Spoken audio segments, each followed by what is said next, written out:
Hi, ladies. I was watching a live earlier today, and it was with one of my mutuals, and this is a gentleman. It's a black man, and he was talking in his live about how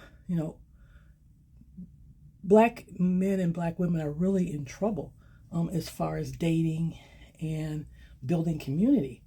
And he was telling the men that the women are giving up, that they are already dating out, that they have started dating other races because of the nonsense they're seeing.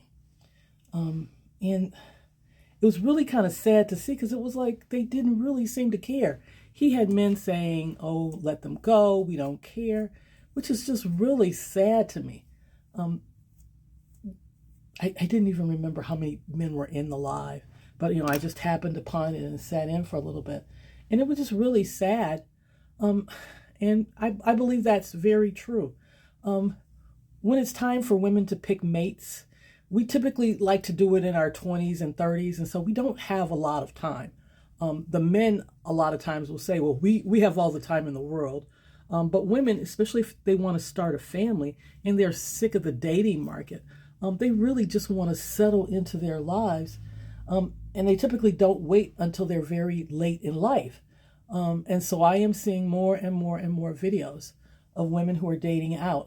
And one of the things that I see most often in response to my videos is women saying, we're tired, we don't want to do it anymore. We are, sick of the nonsense, sick of the craziness. And I totally understand. I mean, it is, especially on this app, it is madness, utter madness. And I don't think men realize that it's kind of like in a relationship. There comes a point where women just stop being emotionally attached to you. They just, we're still present, but we've already started to separate ourselves emotionally. And I believe that's already starting to happen with many women because you can only get played for so long. You can only be taken advantage of for so long. And to hear the constant negativity is just exhausting. Who wants to deal with that full term and all the time? And so I think that women, by and large, at least under my comment section, are saying they're tired, which I totally understand, and they don't want to date. And I always encourage people, date. Just date different people, because one thing I learned, and it was probably one of the most shocking things, was once you get healed, you cannot tolerate the craziness because you're healed now. And you look at a situation in such a way where you can see the madness in it. Whereas before you might have thought, oh, it's not that bad, or it's not as bad as I think it is, or maybe I'm not looking at it the right way. But once you're healed, you look at it and go, oh, this is just crazy. No. And that's one of the things that happened with me. I had been in therapy for quite a while, and it was like once I came out and stopped, it was like, wow, I really cannot tolerate a lot.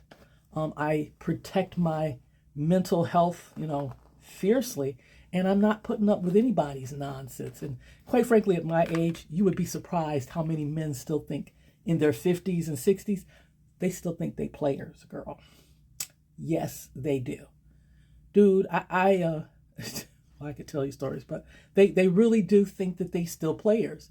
And it's really disheartening because I don't think the reality will ever set in. They will just go to their graves thinking that, hey, I'm still the man. I'm still out here playing and having fun. And who has time for that? So, I wanted to tell you that, there are men out there trying to convince these men, to please get it together. But for the most part, they're not really listening. That group of men really was like, oh, they leaving? Good. We don't care. Which was sad. Take care of yourselves, ladies.